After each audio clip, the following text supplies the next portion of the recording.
महंत धीरेंद्र शास्त्री का गुजरात दौरा अब खत्म हो चुका है, जिसके बाद वो बागेश्वर धाम लौट आए हैं। गुजरात में उन्होंने 4 शहरों में अपना दिव्य दरबार लगाया। बाबा का आखिरी दरबार वडोदरा में सजा। इससे पहले उनका सूरत, अहमदाबाद और राजकोट में भी दरबार लगा था। इन सभी शहरों में अपार भीड़ बाबा के दिव्य दरबार में शामिल होने के लिए पहुंची, जिसे देखकर बाबा बागेश्वर गदगद हो गए। राजकोट में तो श्रद्धालुओं ने बाबा बागेश्वर को मोबाइल टॉर्च दिखाकर अपना समर्थन जाहिर किया और इसे देखकर धीरेंद्र शास्त्री की खुशी का ठिकाना नहीं रहा। वडोदरा से लेकर राजकोट तक बाबा बागेश्वर ने हिंदू राष्ट्र की अलख जगाई और साथ ही साथ लव जिहाद के खिलाफ सनातनी बेटियों को अपने ही अंदाज में जागरूक किया और लगे हाथ इसकी साजिश करने वालों को सबक भी सिखाने का कदम उठाया।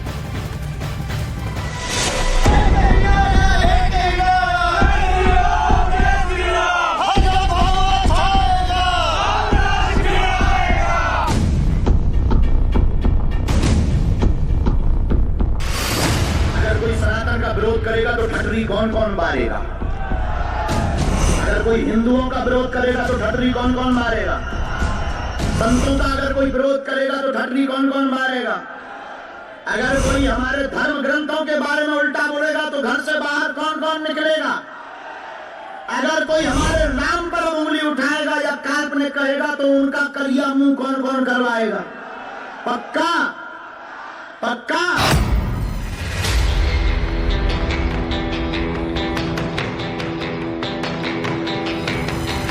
गुजरात के वडोदरा में बाबा बागेश्वर की ये सनातनी हुंकार सुनकर सनातन विरोधियों की बेचैनी बढ़नी तय है।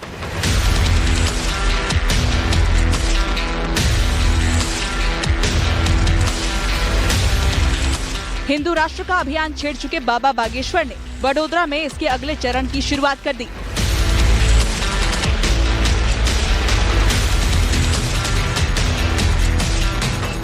बाबा बागेश्वर सनातनियों को बाबा बागेश्वर के झंडे तले एकजुट कर रहे हैं, ताकि वक्त पड़ने पर सनातनियों की एक दहाड़ से हिंदू विरोधियों की घिग्गी बन जाए, ठठरी बन जाए।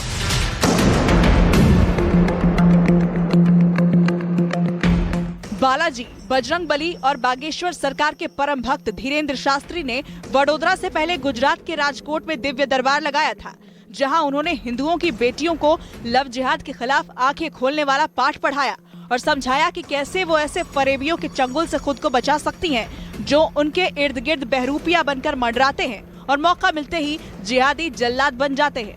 जिहाद एक सोची समझी विदेशी साजिश है, जिसमें फंड देकर के हमारी बहनों को प्रायोजित ढंग से शिकार बनाया जाता है। अब हमारी बहन बेटियों को स्वतः ही समझना पड़ेगा, उन्हें महारानी लक्ष्मी बाई बनना पड़ेगा और ऐसे स्वधर्मे निधनम श्रेया पर धर्मो भयावहा, हमारा वाला अच्छा होगा, ये उनको दिमाग से निकालना पड़ेगा। तेल के कनिस्तर में हाथ बोरो और फिर तिल के बोरा में हाथ लगाओ, जितने हाथ में तिल छिपक जावे उतनी बार भी कोई जय जय श्री राम, जय जय श्री राम, भारत माता की, भारत माता की, वंदे जय हिंद।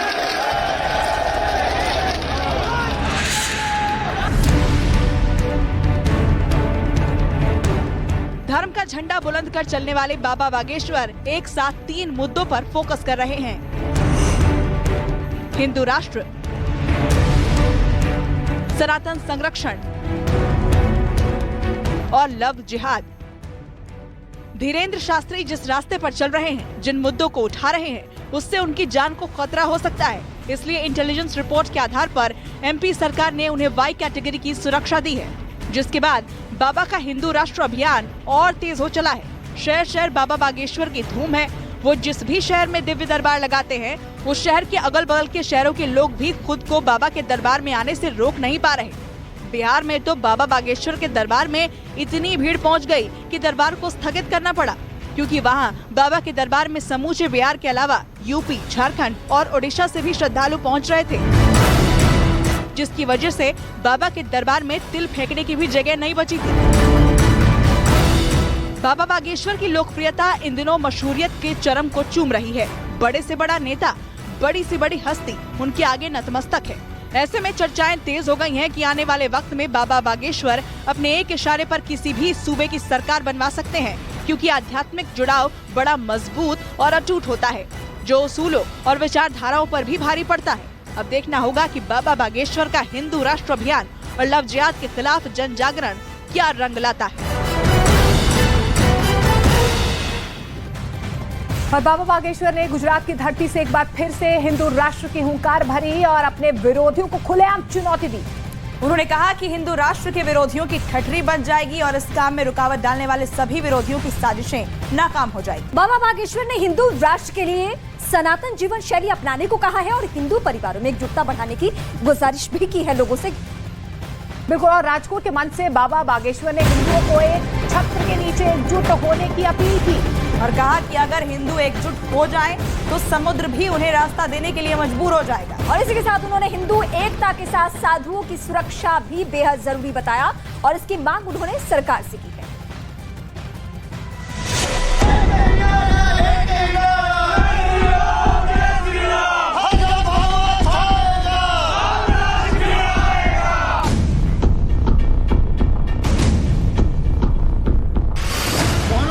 मोर गरीब को जो तुमसे नहीं जात है डारो, बेग हरो हनुमान महाप्रभु, जो कछु संकट हो या हमारा, को नहीं जानत है जग में कब संकट मोचन नाम तिहारो। बाबा बागेश्वर को देश पर संकट नजर आ रहा है। संकट मजहबी कट्टरता का, संकट हिंदू धर्म के खिलाफ बढ़ती साजिश का और संकट सनातन धर्म की असुरक्षा का।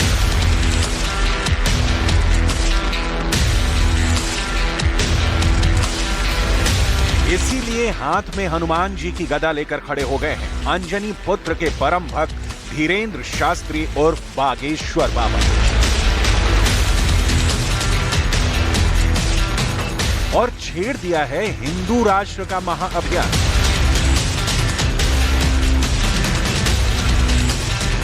बिहार राज्य के 13 करोड़ लोगों में से 5 करोड़ लोग ही अपने घर के बाहर धर्म का ध्वज मस्तक पर तिलक लगाकर निकलने लगेंगे। उसी दिन भारत हिंदू राष्ट्र की ओर अग्रसर हो जाएगा। बाबा बागेश्वर जहां भी जाते हैं अपने दिव्य दरबार में हिंदू राष्ट्र की अलग जगाते हैं, लोगों से साथ आने की अपील करते हैं और उनकी इस अपील का असर बहुत गहरा होता है। गुजरात के राजकोट में बाबा बागेश्वर ने अपने दिव्य दरबार में हिंदू राष्ट्र बनाने का संकल्प फिर दोहराया और कहा कि इसमें बुराई क्या है, हिंदू राष्ट्र से किसी को तकलीफ क्यों हो रही है। भारत वैदिक काल से हिंदू राष्ट्र था, है और आगे भी रहेगा।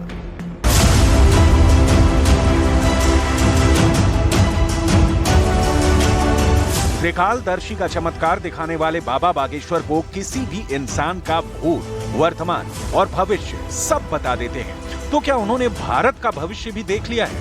भारत हिंदू राष्ट्र कब तक घोषित किया जाएगा? क्या बाबा ने वो तारीख जान ली है?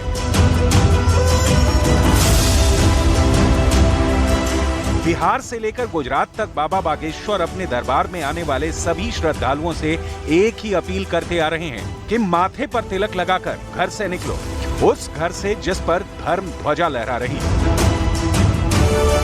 जय जय श्री राम, भारत माता की, भारत माता की। हमारी प्रार्थना है आप लोग अपने मस्तक पर तिलक लगाओ, अपने घर पर झंडा लगा। ये हमसे ना सीखो, हनुमान जी से सीखो। धन्य है हनुमान जी जिन्होंने लंका में भी झंडा गाड़ दिया राम नाम का। आप विचार करो ना, हनुमान जी ने लंका में भी झंडा गाड़ दिया और हम लोग भारत में नहीं लगाते। ये दुर्भाग्य नहीं तो क्या है? बच्चों को अंग्रेजी सिखाओ। बाबा के हिंदू राष्ट्र अभियान पर मजहबी धर्मगुरुओं ने सवाल पूछा था कि बाबा को अपने हिंदू राष्ट्र का मॉडल बताना चाहिए ताकि मुसलमानों को भी पता चल सके कि बाबा कैसा हिंदू राष्ट्र चाहते हैं और उसमें मुसलमानों की क्या जगह होगी। इस सवाल का जवाब बाबा पहले भी दे चुके हैं और कह चुके हैं कि हिंदू राष्ट्र में मुसलमानों की वही स्थिति होगी, वही आजादी होगी जो अब है। बाबा बागेश्वर ने बताया कि हिंदू राष्ट्र बनाने के लिए हिंदुओं को क्या करना चाहिए।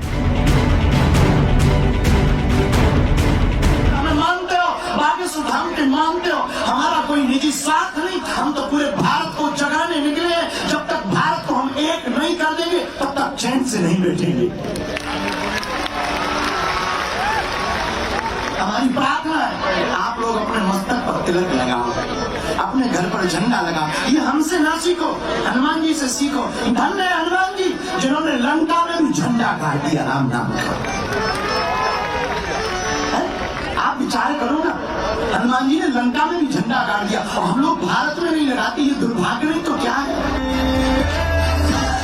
राजकोट के मंच से बाबा बागेश्वर ने हिंदुओं को एक छत्र के नीचे एकजुट होने की अपील की और कहा कि अगर हिंदू एकजुट हो जाएं तो समुद्र भी उन्हें रास्ता देने के लिए मजबूर हो जाएगा। लेकिन हिंदू एकता के साथ साधुओं की सुरक्षा भी बेहद जरूरी है, जिसकी मांग उन्होंने सरकार से की।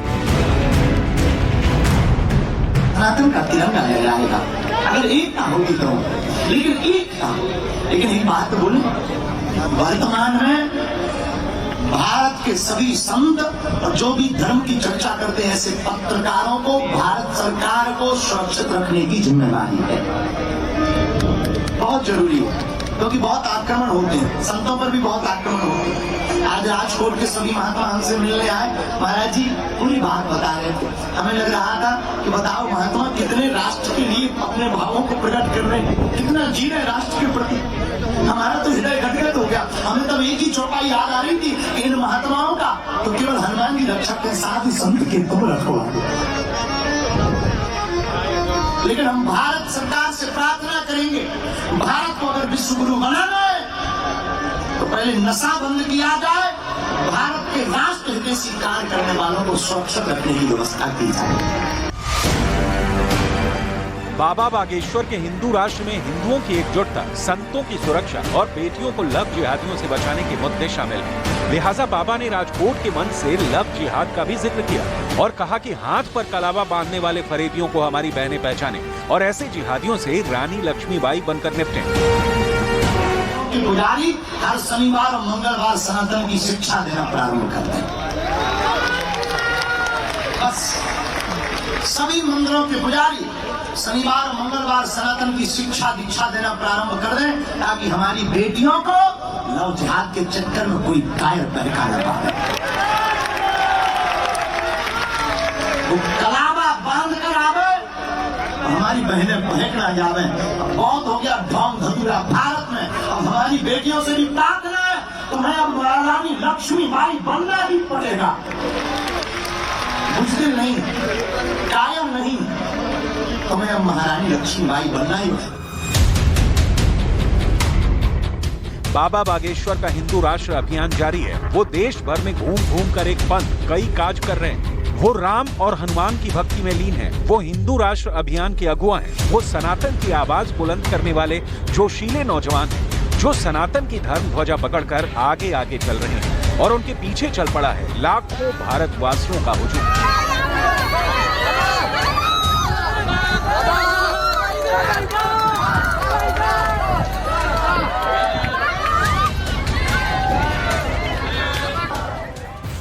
उत्तर प्रदेश के शाहजहांपुर से बड़ी खबर मिल रही है, जहां लव जिहाद मामले में आरोपी फहीम को पुलिस ने गिरफ्तार कर लिया है। साथ ही नाबालिग लड़की को भी बरामद कर लिया है। फहीम पर उसके धर्म की असलियत छिपाकर नाबालिग लड़की को प्रेम के फरेब में फंसाने का मामला सामने आया है। लड़की के घर वालों की शिकायत पर पुलिस ने पहले लड़की को बरामद किया और उसके बाद 2 से 3 दिनों तक छापेमारी के बाद फहीम को भी धर दबोचा।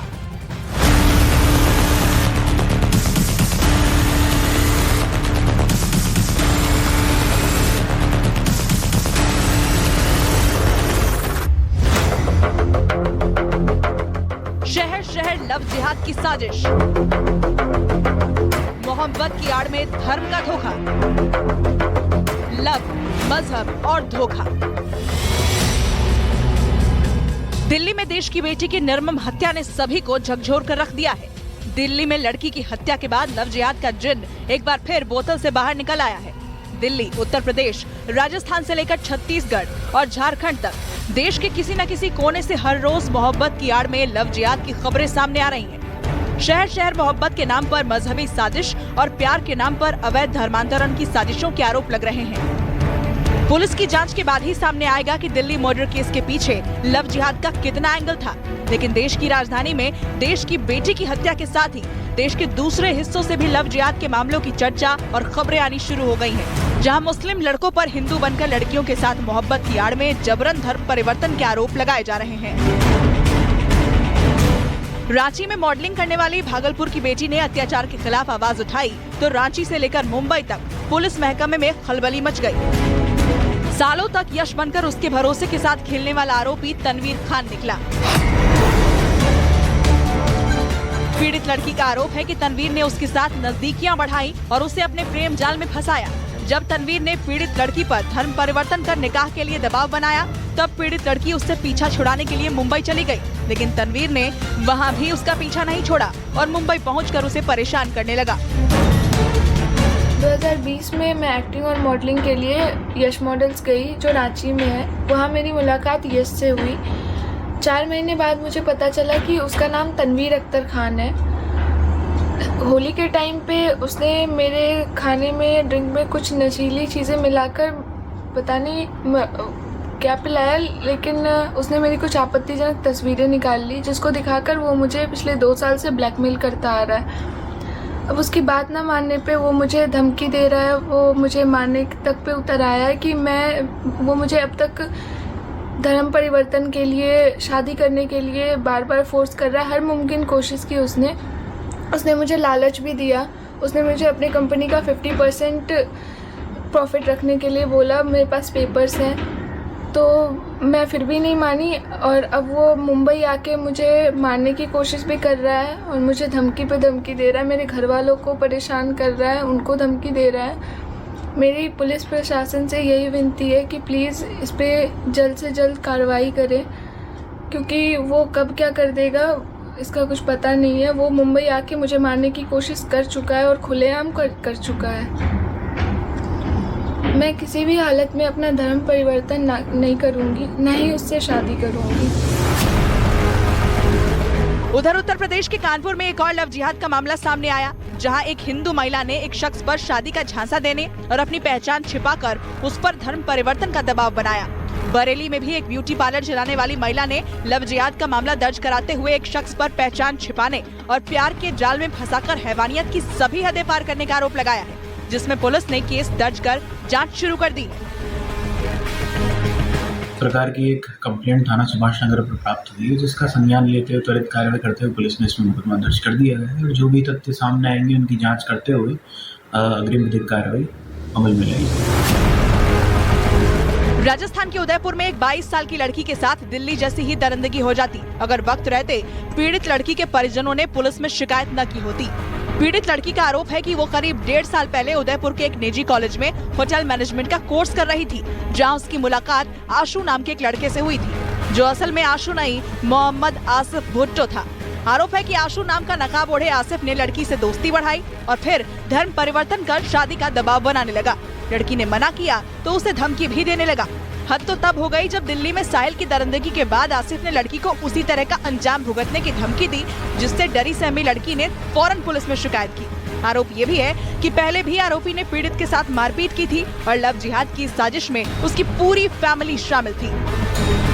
अभी मेरा नंबर वायरल करके और लिखा ये लड़की गलत काम करती है, इसलिए क्योंकि इसने मेरे को टाइम दिया था सुबह 12 बजे तक, अगर तू बुरखा पहन के नहीं आई तो तेरा सब कुछ बर्बाद कर दूंगा और तुझे जान से मार भी दूंगा। और वेपन और नाइफ लेके घूमता है, बिल्कुल शार्प नाइफ लेके। फिर मेरे पास कोई ऑप्शन नहीं बचा तो मैं अम्मा माता थाने आई। किस तरह की धमकी बस यही कि ना धर्म परिवर्तन कर और ना अल्लाह की राह पे चल, सुन्नत बन, ऐसी बातें करता था मेरे साथ। अगर तूने ऐसा नहीं किया तो मैं तेरे साथ ये कर दूंगा, वो कर दूंगा। देश भर में शहर शहर लव जिहाद के मामले सामने आ रहे हैं। दिल्ली में देश की बेटी के साथ हुई दरिंदगी देखने के बाद बेटियों के माँ बाप डरे सहमे हैं। उन्हें डर है कि कहीं कोई साहिल उनकी बेटी की भी ऐसी ही दरिंदगी से हत्या न कर दे। उदयपुर, शाहजहांपुर और जबलपुर, साथ ही बरेली और कानपुर में जिन माँ बाप की बेटियां कथित लव जिहाद के चंगुल में फंस चुकी हैं, उनकी आंखों की नींद गायब हो चुकी है। उनको अपनी बेटी की फिक्र है और ये फिक्र तब तक रहेगी जब तक धर्म की आड़ में लव जिहाद की साजिश रच रहे आरोपियों को सख्त से सख्त सजा नहीं मिल जाती है। और इस वक्त बड़ी खबर मिल रही है ओडिशा के बरगढ़ से, जहां एक मालगाड़ी बेपटरी। हादसे में मालगाड़ी की